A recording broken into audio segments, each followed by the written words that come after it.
This is the Amtrak Cardinal. It only comes through Cincinnati in the middle of the night. 3 days a week it heads to Chicago, 3 days it heads east to New York. The newly announced grant money would look to make it a daily train. Meanwhile, the other route being considered out of Union Terminal is known as the 3C and D. It would link Dayton, Columbus, and Cleveland to Cincinnati. It will mean new opportunities for economic growth. It will mean new routes help Ohio businesses to grow and expand, attract new businesses to our state. It will mean easier travel for Ohioans. It means communities in Ohio will be more connected to each other. Senator Brown says the next step is to partner with local governments, the private sector, and more to make the potential routes a reality.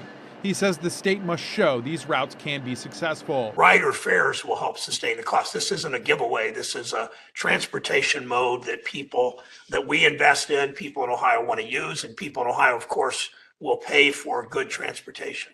One of those groups pushing for increased service is All Aboard Ohio. We're having a whistle-stop tour where we intend to update folks specifically about the FRA's Corridor ID program, and we'll walk them through what happens next, as well as an economic impact study that we had recently completed. That economic impact study will be released Thursday. The next phases of the Federal Rail Corridor ID program requires 10 and then 20% of funding to come locally.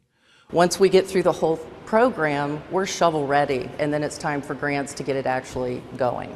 All Aboard Ohio plans to meet with leaders along the proposed routes to talk about ways those costs can be offset.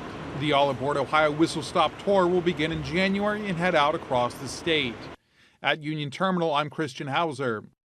Thanks for checking out the Local 12 YouTube channel. Click the links and tap subscribe to get notified anytime we post.